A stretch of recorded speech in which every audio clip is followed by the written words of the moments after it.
Hi viewers, அஸ்ஸலாமு அலைக்கும் வரஹ்மத்துல்லாஹி வபரகாத்துஹு. நாங்கள் எல்லாருமே நல்லாயிருக்கோம், அல்ஹம்துலில்லாஹ். நீங்கள் எப்படி இருக்கீங்க? உங்களுக்கு வரக்கூடிய கவலையிலேருந்து இந்த புக்கை கேட்டதுக்கப்புறம் எப்படி கவலையிலேருந்து உங்களை நீங்களே விடுவிச்சுக்கிறீங்க அப்படின்றத கமெண்ட் பாக்ஸில் கமெண்ட் பண்ணுங்கள். இதுக்கு முன்னாடி நாங்கள் தொடர்ச்சியாக வீடியோ போட்டிருக்கோம். உங்களுக்கு தேவைப்பட்டால் அதையும் பார்த்துட்டு அதுக்கப்புறம் இந்த டாபிக் பார்த்திங்கன்னா இன்னும் இன்ட்ரெஸ்டிங்காகவும் யூஸ்ஃபுல்லாகவும் இருக்கும். இன்ஷா அல்லாஹ். வாங்க வீடியோக்குள்ளே போகலாம். துன்பத்திற்கு பின் இன்பம். இன்றைக்கி நம்ம பார்க்க போகிற டாபிக் புயலுக்கு பின் அமைதி அப்படின்ற பழமொழியை எல்லாருமே கேள்விப்பட்டிருப்பீங்க. லிட்ரலி அந்த மாதிரி தான். மனிதா, பசித்த பிறகு உண்கிறாய், தாகித்த பிறகு நீர் அருந்துகிறாய், களைப்புற்ற பிறகு உறங்குகிறாய், நோயுற்ற பிறகு குணமடைகிறாய், காணாமல் போனவன் விரைவில் வருவான், வழி தவறியவன் நேர்வழி பெறுவான், துன்பத்தில் மூழ்கியவன் விரைவில் இன்பத்தை அனுபவிப்பான், இருள் விரைவில் மறைந்துவிடும். இறைவன் தன்னிடமிருந்து வெற்றியை அல்லது ஏதேனும் ஒரு நற்காரியத்தை வெகு விரைவில் உங்களுக்கு அளிக்கக்கூடும். அல் குர்ஆன் 5வது அத்தியாயம் 52வது வசனம்.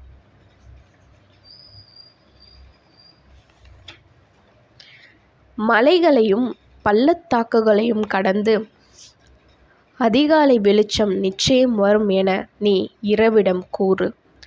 ஒளி வேகத்தில் கண்ணிமைக்கும் நேரத்தில் விடிவு பிறக்கும் என கவலையால் துடிப்பவனிடம் கூறு. மறைவான உதவியையும் உதவும் கைகளும் உன்னை தழுவும் என துயரத்தால் கண்ணீர் வடிப்பவனிடம் சொல். கண்டிப்பாக நீங்கள் கவலைப்படுறவங்களை இனிமேல் பார்த்தீங்கன்னா, உங்ககிட்ட யாராச்சும் கவலைப்பட்டு அழுதாங்கன்னா கண்டிப்பாக அவங்களுக்கு ஆறுதல் சொல்லக்கூடிய வார்த்தைகளாக இந்த வார்த்தைகளை நீங்கள் பயன்படுத்துங்க. இன்ஷா அல்லாஹ். பரந்த பாலைவனத்தை நீ கண்டால் அதற்கப்பால் பசுமை நிறைந்த மரங்கள் மிகுந்த அழகான தோட்டம் உண்டு என்பதை புரிந்து கொள். நம்ம எப்போவுமே கஷ்டப்பட்டுட்டே இருக்கோன்றத அந்த கஷ்டப்படுற நேரத்தில் நம்ம நினைக்கிறத விட நமக்கு கண்டிப்பாக நிச்சயமாக பின்னாடி நல்ல நிலைமை வர காத்திருக்கு அப்படின்றத எப்போவுமே நீங்கள் மனசில் எண்ணுங்க. உறுதியான கயிற்றை கண்டால் அது ஒரு நாள் அறுந்து போகும் என்பதையும் நீ அறிந்து கொள். ஏன்னா இவ்வுலக வாழ்க்கையில் எதுவுமே நிலையானது கிடையாது. கண்ணீருக்கு பிறகு புன்னகை உண்டு, அச்சத்திற்கு பிறகு அமைதி உண்டு, அதிர்ச்சிக்கு பிறகு நிம்மதி உண்டு. நெருப்பு இறைத்தூதர் இப்ராஹிமை கரித்து விடவில்லை, ஏனெனில் இறை பாதுகாப்பு நெருப்பை குளிராக்கியது. நெருப்பே இப்ராஹிமின் மீது குளிராகவும் பாதுகாக்கவும் ஆகிவிடு என்று நாம் கூறினோம். அல் குர்ஆன் 21வது அத்தியாயம் 69வது வசனம். நம்ம மார்க்கத்தின் தந்தை இப்ராஹிம் அலைஹிஸ்ஸலாம் அவங்கள நெருப்பில் போடுற சம்பவம். ஆனால் அவங்களோட ஈமானிய உறுதியின் காரணமாக அந்த அக்னி நெருப்பே குளிராக மாறியிருக்கு. இது எவ்வளோ பெரிய ஆச்சரியம். நம்ம செய்ய வேண்டியதெல்லாம் ஒன்றே ஒன்று தான். அல்லாஹ்வின் மீது நம்பிக்கை, அல்லாஹ்வின் மீது நம்பிக்கை, இறை நம்பிக்கை, இறை நம்பிக்கை. கடல் இறைத்தூதர் மூசாவை மூழ்கடிக்கவில்லை, ஏனெனில் மூசா அலைஹிஸ்ஸலாம் அவ்வாறன்று.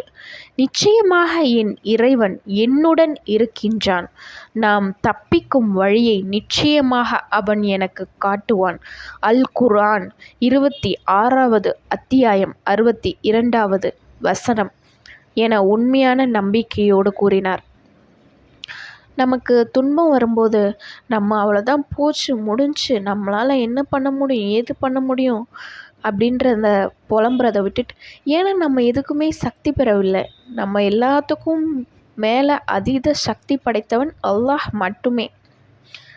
கண்டிப்பாக அப்போது நம்மளுக்கு கவலையோ பிரச்சனையோ துன்பமோ துக்கமோ எது ஒன்று வந்தாலும் அதை நம்மளை படைச்ச ரப்பு தான் கொடுக்குறான். அதை தீர்ப்பதற்கான வழியையும் அது மறைந்தே போவதற்கான வழியும் அல்லாஹ் நிச்சயமாக நம்மளுக்கு கொடுத்தே தீருவான்ற நம்பிக்கை மூசா அலைஹிஸ்ஸலாம் அவங்களுடைய வாழ்க்கை வரலாறுலேருந்து நம்ம பாடமாக்கிக்கணும். தௌர் குகையில் நபி ஸல்லல்லாஹு அலைஹி வஸல்லம் சொல்லும்போது எல்லாருமே ஸலவாத் சொல்லுங்கள் இன்ஷா அல்லாஹ். நபிகள் நாயகம் ஸல்லல்லாஹு அலைஹி வஸல்லம் அவர்கள் அபூபக்கர் ரலியல்லாஹு அன்ஹு அவர்களிடம், கவலைப்படாதீர், இறைவன் நம்முடன் இருக்கிறான் என்று கூறினார்கள். இறுதியில் அவர்களுக்கு இறைவனின் பாதுகாப்பும் வெற்றியும் அமைதியும் கிடைத்தன. காலத்தின் அடிமைகளும் சூழ்நிலை கைதிகளும் துன்பம், துயரம், கவலை ஆகியவற்றை தவிர வேறெதையும் அனுபவிக்க மாட்டார்கள். ஏனெனில் அவர்கள் அரை சுவர்களை தவிர வேறெதையும் பார்ப்பதில்லை. வீட்டு வாசல்தான் அவர்களின் உலகம். அவர்கள் தம் பார்வைகளை சுவர்களுக்கப்பால் விரிக்கட்டும், சிந்தனைகளை சுதந்திரமாக பறக்க விடட்டும். மனிதா, மனமுடைந்து நிற்காதே, இந்த நிலை நிலையானதன்று. நல்ல தீர்வை எதிர்பார்ப்பது சிறந்த வழிபாடு. இரவுகள் மாறி மாறி வரும், நாள்களும் காலமும் நிச்சயம் மாறும். மறைவானதை நீ அறிய மாட்டாய், அது மறைந்தே இருக்கும். ஒவ்வொரு நாளும் இறைவனுக்கு வேலை உண்டு. எனவே இதற்கு பிறகு ஒரு புதிய மாற்றத்தை அவன் கொண்டு வரலாம். நிச்சயமாக துன்பத்திற்கு பிறகு இன்பம் உண்டு. நிச்சயமாக துன்பத்திற்கு பிறகு இன்பம் உண்டு. எலுமிச்சை பழத்தை இனிப்பான பானமாக மாற்று. நல்ல புத்திசாலி இழப்புகளை லாபமாக மாற்றுவான். கோழையான முட்டாள் துன்பத்தை இருமடங்காக ஆக்குவான். நபிகள் நாயகம் ஸல்லல்லாஹு அலைஹி வஸல்லம் அவர்கள் மக்காவிலிருந்து துரத்தப்பட்ட போது மதீனாவிற்கு சென்று அங்கே ஒரு புதிய அரசை உருவாக்கினார்கள். வரலாற்று பக்கங்களில் அது இன்றும் நிறைந்திருக்கிறது. அறிஞர் அஹ்மது பின் ஹன்பல் சிறையில் அடைக்கப்பட்டு சித்திரவதை செய்யப்பட்டார்கள். அவர்கள் சட்ட வல்லுநராக உருவானார்கள். அறிஞர்கள் இப்னு தைமியா சிறையில் அடைக்கப்பட்டார்கள். அவர்கள் பேரறிஞராக மாறினார்கள். அறிஞர் சரக்சி ஆழமான பாழும் கிணற்றில் தள்ளப்பட்டார்கள். அவர்கள் 20க்கும் மேற்பட்ட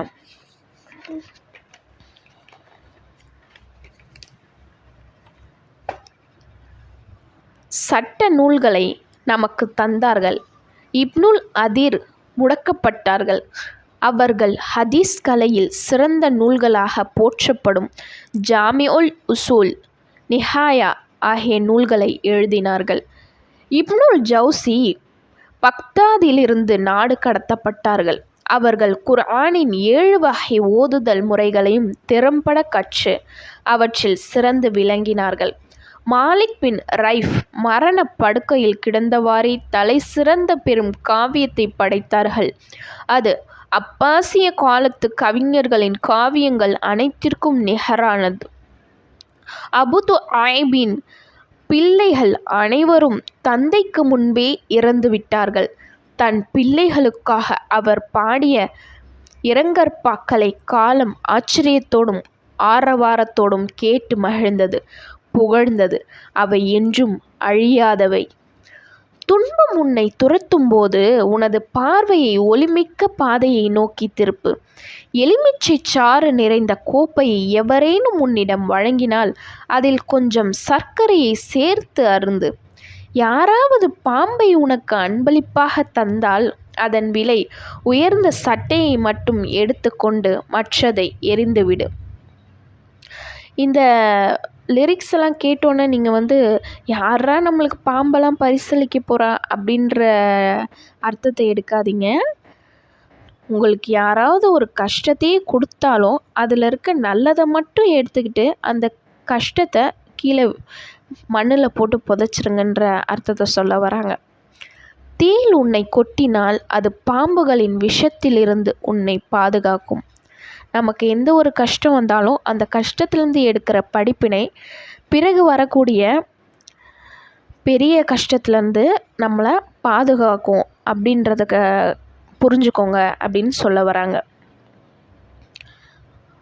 தேள் உன்னை கொட்டினால் அது பாம்புகளின் விஷத்திலிருந்து உன்னை பாதுகாக்கும் என்பதை அறிந்து கொள். உடைந்து போகாத உனது பூந்தொட்டியிலிருந்து அழகான மலர்களை எங்களுக்கு தா. ஒரு பொருள் உங்களுக்கு நன்மையாக இருந்தும் அதை நீங்கள் வெறுக்கக்கூடும். அல் குர்ஆன் 2வது அத்தியாயம் 216வது வசனம். பிரான்சில் ஏற்பட்ட பெரும் புரட்சிக்கு முன்பு பிரான்ஸ் அரசு 2 தலைசிறந்த கவிஞர்களை சிறையில் அடைத்தது. அவர்களில் ஒருவர் நிகழ்வுகள் அனைத்தையும் நன்மையாக எடுத்துக்கொள்ளும் பக்குவம் பெற்றவர், மற்றவர் தோல்வி மனப்பான்மை கொண்டவர். சிறை சன்னல்கள் வழியாக இருவருமே வெளியுலகை பார்த்தார்கள். முதலாம் அவர் விண்மீன்களை பார்த்து பார்த்து தனக்குள் சிரித்தார். இரண்டாம் அவர் அருகே உள்ள சாலையில் கிடந்த மண்ணை பார்த்து பார்த்து அழுதார். கவலையின் இன்னொரு முகத்தை நீ பார். ஏனெனில் தீமை மட்டுமே நிறைந்த பொருள் எதுவுமே இல்லை. அங்கே நன்மையும் இருக்கும், லாபம், வெற்றி, பலன் ஆகியவையும் கிடைக்கும். துன்பத்தை துடைப்பவன் யார்? துன்பத்தில் அகப்படுபவர், துயரத்தில் சிக்கித் தவிப்பவர். எவரிடம் முறையிடுகிறார்கள்? யாரிடம் உதவி தேடுகிறார்கள்? படைப்புகள் அனைத்தும் தமது தேவைகளை யாரிடம் கேட்கிறார்கள்? நாவுகளும் உள்ளங்களும் ஒருவனை துதிக்கின்றனவே, அவன் யார்? ஆம், அவன்தான் ஏக இறைவன், அஹத். நான், நீ அனைவரும் துன்பத்தின் போது இன்பத்தின் போதும் அவனையே அழைக்க வேண்டும். நன்மை விளைந்தாலும் தீமை நிகழ்ந்தாலும் அவனை பிரார்த்திக்க வேண்டும். பிரச்சனைகளும் சிக்கல்களும் ஏற்படும் போது அவனிடமே உதவி கோர வேண்டும். அழுது உருகி அவனது வாசலை தட்ட வேண்டும். அப்போது அவனது உதவி கிடைக்கும், நல்ல முடிவு பிறக்கும், வெற்றி வாசல் திறக்கும். துன்பப்படுபவர் பிரார்த்திக்கும் போது அவருக்கு பதிலளித்து அவரது துன்பத்தை அகற்றுபவர் யார்? அல் குர்ஆன் 27வது அத்தியாயம் 62வது வசனம். அவன்தான் இறைவன். அவன் தண்ணீரில் மூழ்குபவரை காப்பாற்றுகின்றான், காணாமல் போனவரை மீட்கின்றான், நோயாளியை குணப்படுத்துகின்றான், அநீதி இழைக்கப்பட்டவருக்கு உதவுகின்றான், வழி தவறியவருக்கு நேர்வழி காட்டுகின்றான், துன்பங்களை துடைக்கின்றான். மனிதர்கள் கப்பலில் ஏறி ஆபத்தில் சிக்கிக் கொள்ளும்போது அவர்கள் இறைவனுக்கு வழிபட்டு தூய மனதோடு அவனை பிரார்த்திக்கிறார்கள். 29வது அத்தியாயம் 65வது வசனம். கவலையை, துன்பத்தை போக்கும் பிரார்த்தனைகளை ஒவ்வொன்றாக கூற விரும்பவில்லை. இறைவனுடன் உரையாடுவதன் சிறப்பை அறிந்து கொள்ள வேண்டுமென்றால் நபிவழி பற்றிய நூல்களை நீ படிக்க வேண்டும்.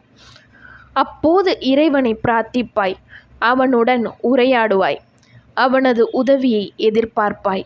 இந்நிலையை நீ அடைந்துவிட்டால் அனைத்தையும் அடைந்து விடுவாய். ஆனால் இறைவன் மீதுள்ள நம்பிக்கை இழந்துவிட்டால் அனைத்தையும் இழந்து விடுவாய். இறைவனை பிரார்த்திப்பதன் மூலம் நமது தேவை நிறைவேறும் என்பது ஒரு புறம் இருக்கட்டும், அது மிக சிறந்த வழிபாடு என்பதை புரிந்து கொள். ஒரு மனிதன் உண்மையான முறையில் முழு ஈடுபாட்டுடன் பிரார்த்தித்தால் போதும், அவனுக்கு கவலையோ துன்பமோ துயரமோ ஏற்படாது. இறைவனது கயிற்றை தவிர மற்ற எல்லா கயிறுகளும் அறுந்து போகும். இறைவனின் வாசலை தவிர மற்ற எல்லா வாசல்களும் அடைக்கப்படும். அவன் நமக்கு மிக அருகில் இருக்கின்றான். நமது பிரார்த்தனையை நன்றாக கேட்கின்றான், அதை நிறைவேற்றுகின்றான். நீ பலவீனமானவன், தேவையுள்ளவன், ஏழை, ஆனால் அவன் உறுதிமிக்கவன், தேவையற்றவன், செல்வந்தன். எனவேதான் என்னை அழையுங்கள், உங்களுக்கு பதிலளிக்கிறேன். அல் குர்ஆன் 40வது அத்தியாயம் 60வது வசனம் என்று இறைவன் உனக்கு ஆணையிட்டுள்ளான். உனக்கு ஏதேனும் ஆபத்து நேர்ந்தால், வேதனை ஏற்பட்டால் இறைவனது பெயரை கூறி அவனை அழை. உதவியும் வெற்றியும் அவனிடம் கேள். விடுதலை மகுடத்தை அணிவதற்காக அவனை வணங்கு. வெற்றியை பெறுவதற்காக அவனை வழிபடு. உனது கைகளை உயர்த்தி மனமுருகி பிரார்த்தனை செய். அவனது வாசலை பற்றி பிடித்துக்கொள். அவனது கருணையும் வெற்றியும் எதிர்ப்பார். அவன் பிரார்த்தனையை ஏற்பான் என்னும் நல்லெண்ணத்துடன் மனதை ஒருமுகப்படுத்தி அவனிடம் கேள். அவனை நெருங்கிக் கொண்டே இரு. இறுதியில் மகிழ்ச்சியும் வெற்றியும் கிடைக்கும். வியூவர்ஸ், இன்னைக்கு நம்மளோட டாபிக் முடிஞ்சு. இன்ஷா அல்லாஹ் நாளைக்கு என்ன டாபிக் பார்க்க போகிறோன்னா, உனது வீடே உனக்கு போதும். கண்டிப்பாக எதிர்பார்த்துட்டே இருப்பீங்கன்னு நினைக்கிறேன். இன்ஷா அல்லாஹ் கவலைப்பட்டுட்ருக்க உங்கள் ஃப்ரெண்ட்ஸ் கிட்ட போய் கண்டிப்பாக நம்மளோட ப்ரீவியஸ் வீடியோ எல்லாமே ஷேர் பண்ணுங்கள். ப்ரீவியஸ் வீடியோவை நீங்களும் பார்க்கலையா, மேலே இருக்கிற ஐக்கானை கிளிக் பண்ணி ப்ரீவியஸ் வீடியோ பார்த்துட்டு வந்து இந்த வீடியோவை பாருங்கள். லைக் பண்ணுங்கள், ஷேர் பண்ணுங்கள். எங்களுடைய வழிகளாக மாற்ற சப்ஸ்கிரைப் பண்ணுங்கள் ப்ளீஸ். தேங்க்ஸ் ஃபார் வாட்சிங். அஸ்ஸலாமு அலைக்கும் வரஹ்மத்துல்லாஹி வபரகாத்துஹு.